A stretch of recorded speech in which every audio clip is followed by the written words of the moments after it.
नमस्कार दोस्तों, स्वागत है आपका साइंस जर्नी में। आजकल एक फैशन चला है, देश में जब भी कोई घटना हो तुरंत कुछ लोग नास्तिकों को रेशनल्स, प्रगतिशील, वास्तविकों, फ्री थिंकर्स को गद्दार, देशद्रोही, अर्बन नक्सल कहना शुरू कर देते हैं। अगर आप थोड़ी तहकीकात करें तो ये वो डरे हुए संकालू लोग हैं जिनके बाप दादों की पीढ़ियों ने देश को गुलाम बनाने में कोई कोर कसर न छोड़ी थी। इस गद्दारी की पोल फिर से खुल न जाए, इसीलिए ये डरे सहमे संकालू दूसरे लोगों को यह उपाधि देकर लोगों का ध्यान भटकाकर इस तरह के मंतव्य रचते रहते हैं। इस वीडियो को आप अंतिम तक देखें। आज मैं आपको दिखाऊंगा कि देश के वो कौन कौन से गद्दार थे, वो पथभ्रष्टक थे जिन्हें उनकी जाति देखकर हाईलाइटेड ही नहीं किया गया। उल्टे जो कुछ वर्ग विशेष की जातियों से नहीं थे, सिर्फ उन्हीं को हाईलाइटेड किया गया। भारत में राजाओं, महाराजाओं और महापुरुषों का जो इतिहास मिलना शुरू होता है प्रमाण के साथ, वो पिछले 2500 साल से शुरू होता है। उसके पहले के इतिहास के बारे में कोई भी प्रमाणिक जानकारी नहीं मिलती। सिंधु सभ्यता की खुदाई से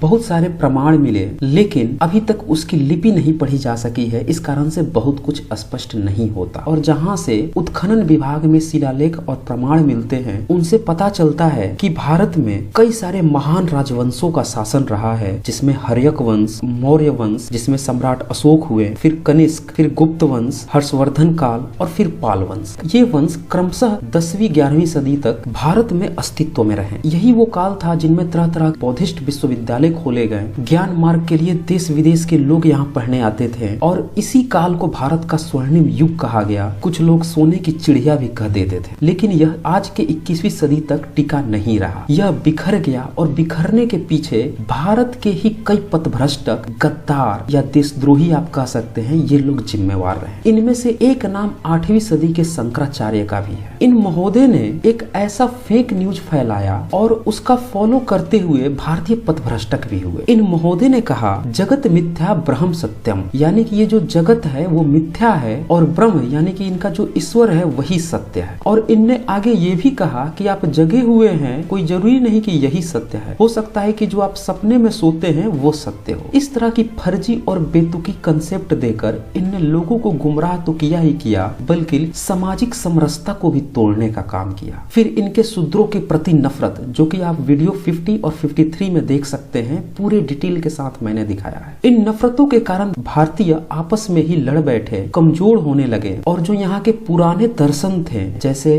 बौद्ध, जैन, उनको नष्ट करने के लिए विदेशी आक्रांताओं का भी समर्थन दिया जाने लगा। दरअसल गद्दारी को हम दो भागों में बांट सकते हैं, एक जो विदेशियों को आमंत्रित करता है और दूसरा जो देश के अंदर ही रहकर माहौल तैयार करता है। पहले वाले से भी ज्यादा खतरनाक दूसरा वाला होता है, क्योंकि विदेशी शत्रु अगर देश में आ भी जाए तो भी उसे मार गिराया जाए। लेकिन जब घर में ही पथभ्रष्टक बैठे हों, फिर इन आक्रांताओं से लड़े कौन? और फिर देश को तो हजारों साल गुलाम होना ही था। शंकराचार्य की पीढ़ी ने जो पथभ्रष्ट उत्पन्न किया, उसी का नतीजा हुआ कि लोग नास्तिक दर्शनों से पथभ्रष्ट होकर ईश्वरीय दर्शन की तरफ भागे, जिसका नतीजा पंडों और पुरोहितों के धंधे के रूप में विकसित हुआ। रिजल्ट यह रहा कि मंदिर खुलने लगे, लोगों को यह बताया जाने लगा कि जगत तो मिथ्या है, तो तुम अपने सारे सोने चांदी ईश्वर के हवाले कर दो। सारा सोना चांदी मंदिर में आकर टिक गया। सोमनाथ मंदिर खड़ा हुआ, विदेशियों की आंखें ललचा उठी। अब यह वो पंडित हैं जिनने ईश्वर का गुणगान करके उसके नाम पे सोने का अंबार मंदिरों में लगा लिया। लेकिन इन सोनों की रखवाली कौन करता? वह काल्पनिक ईश्वर। लेकिन वो कैसे करता? वो तो कभी था ही नहीं। एक विदेशी आक्रांता गजनी ने भारत पे अटैक किया। खबर जब पहुंची इन पंडों के पास कि कैसे उससे निपटा जाए, तो फिर लोगों ने तंज कसा होगा कि भाई कहाँ है आपका ईश्वर। वेद मंत्र शुरू हो गए, बॉर्डर पे ही आंखें फोड़ने के,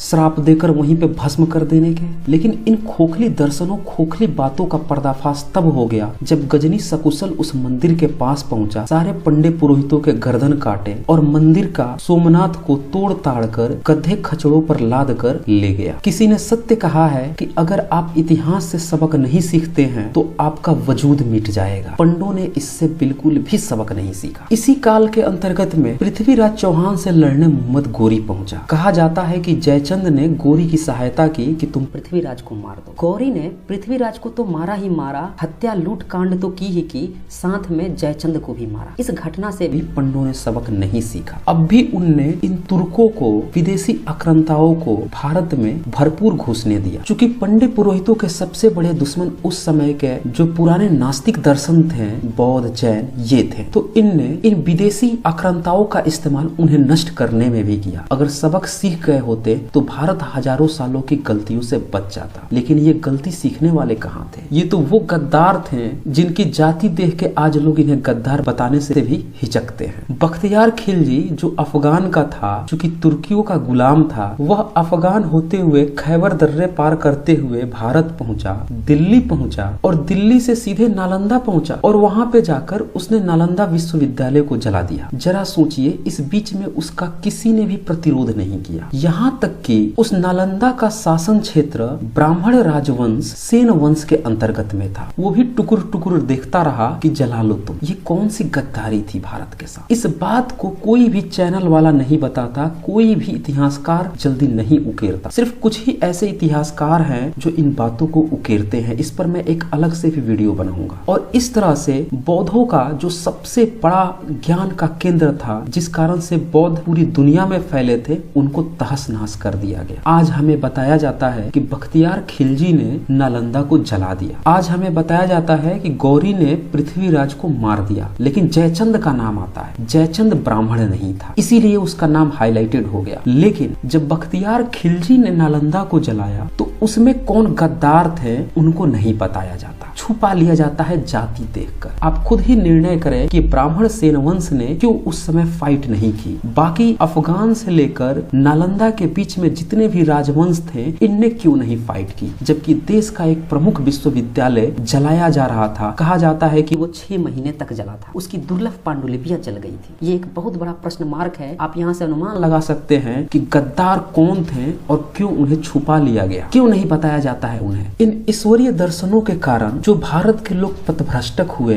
इन बातों को पूरी तरह से इतिहास में छुपा लिया गया। ये मुट्ठी भर मुगलों को, तुर्कों को और विदेशी आक्रांताओं को तो बॉर्डर पे ही मार गिराया जाता, लेकिन इन ईश्वरीय दर्शनों ने आपको ज्योतिष में बांध दिया। ये आपके भाग्य और भविष्य देखने लगे। अब आपको ईश्वरीय भक्त बता दिया गया। ईश्वर अवतार लेगा, वो आपको शक्ति देगा, हवन कुंड करोगे तो फिर आप विदेशी आक्रांताओं से लड़ सकते। कुछ वर्ग ऐसे थे जो सलाहकार भी बने, ये चितपावन लोग थे। इनने पता नहीं ऐसी ऐसी सलाहें दी कि ये मुट्ठी भर तुर्क मुगल पूरे भारत पे कब्जा कर बैठे। इन गद्दारों का नाम कभी हाईलाइट नहीं किया गया, न ही इनके सलाहकारों का। कुछ सलाहकार थे टोडरमल, बीरबल, तुलसीदास, जो मुगलों की जिंदगी भर चाटने में लगे रहे। आपको इनकी जाति के बारे में बात नहीं करना है, अन्यथा आप जातिवाद कहलाएंगे। इनका नाम भी हाईलाइटेड नहीं करना है, क्योंकि ये एक वर्ग विशेष की जाति से है। ये चितपावन लोग हैं। नाम सिर्फ हाईलाइटेड होगा अगर आप उस वर्ग विशेष से नहीं है। आप कुछ समाज सुधारकों का नाम ले सकते हैं, वो गद्दार हो सकते हैं। ये चितपावन कभी गद्दार नहीं हो सकते, जिनने पूरे के पूरे देश को ही गुलामी में झोंक दिया और उन्हीं के दरबारी और सलाहकार बनके उनकी चाटते रहे। आपके और आपके पूर्वजों की चितपावना की सत्य लोगों को पता न चल जाए, इसके लिए मनुस्मृति जैसी धार्मिक गंदगी की किताब भी लिखनी जरूरी हो गई। और इसमें स्पष्ट रूप से प्रावधान भी दिया गया कि शूद्रों को, अर्थात की उस वर्ग विशेष के अलावा जितने भी लोग हैं, उनको पढ़ने भी न दिया जाए। नहीं तो ये तो पूरा का पूरा इतिहास जान जाए कि वास्तव में गद्दार कौन था इस देश का, पथभ्रष्टक कौन था। और इस तरह से शूद्रों को पढ़ने लिखने से पूरी तरह रोक दिया गया। गद्दारी की प्रथा यहीं पे नहीं रुकी। उधर मुगलों के खिलाफ पिछड़े वर्ग से शिवाजी खड़े हुए। जब वो एक साम्राज्य विकसित कर रहे थे, उस समय कुछ चितपावन लोग इनके पास पहुंच गए कि हमें भी देश की सेवा करने दो। शिवाजी जाल में फंस गए। उनने इन्हें पेशवा बना दिया, अलग अलग मंडल बना के। ये पेशवा लोग वही चितपावन लोग थे। इनने शिवाजी की 2 पीढ़ी भी आगे नहीं बढ़ने दी और पूरी तरह से कब्जा बैठे, मराठा नाम को कैप्चर कर लिया। नतीजा वही हुआ। शिवाजी के खत्म होते ही इन पेशवाओं ने अति पिछड़ों को कमर में झाड़ू और गले में हांडी बांध दी। यही तो इन चितपावनों का इतिहास रहा है। आप ही के साम्राज्य आपसे कब्जाओ, आप ही के गले में हांडी बांध दो और कमर में झाड़ू। ये पथभ्रष्टता, ये गद्दारी नहीं थी तो क्या थी? ये तो माहौल तैयार करना था कि विदेशी आए और यहाँ पे कब्जा कर ले, अपने ही लोगों को अपने से ही नफरत पैदा करना। पथभ्रष्टता का, गद्दारी का, देशद्रोही का इससे बेहतर उदाहरण और क्या हो सकता है? मुगलों के त्रासदियों से त्रस्त आकर जब सिखों के अंतिम गुरु गोविंद सिंह जी ने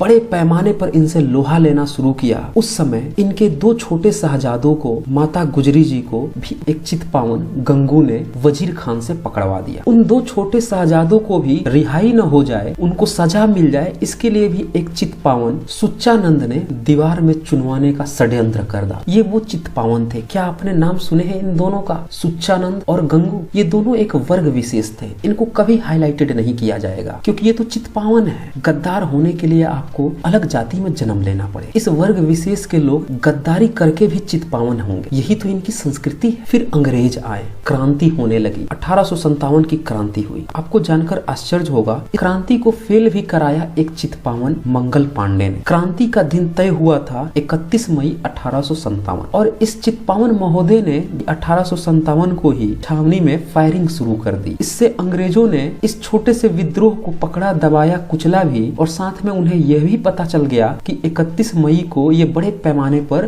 क्रांति करने वाले हैं। इससे वो पूरी तरह से सतर्क हो गए और क्रांति को बुरी तरह से कुचल दिया। क्या आपको बताया जाता है कि 1857 की क्रांति किस चितपावन ने फेल की थी? कभी नहीं बताया जाएगा। हाँ, अगर यहाँ पे किसी अन्य वर्ग के लोग होते तो फिर उन्हें गद्दार, देशद्रोही और तरह तरह के तगमों से नवाज दिया जाता। तो दोस्तों, इस वीडियो को ज्यादा से ज्यादा शेयर करें ताकि सभी को पता चल सके कि भारत के असली पथभ्रष्टक, गद्दार और देशद्रोही कौन लोग थे और क्यों इनको छुपा दिया जाता है, इनको हाईलाइटेड नहीं किया जाता है, जबकि जो समाज सुधारक लोग थे उनको गद्दार कह के दुष्प्रचार किया जा रहा है। और ये कौन लोग हैं, इनकी भी आप पहचान करते रहे। तो आज बस इतना ही। धन्यवाद।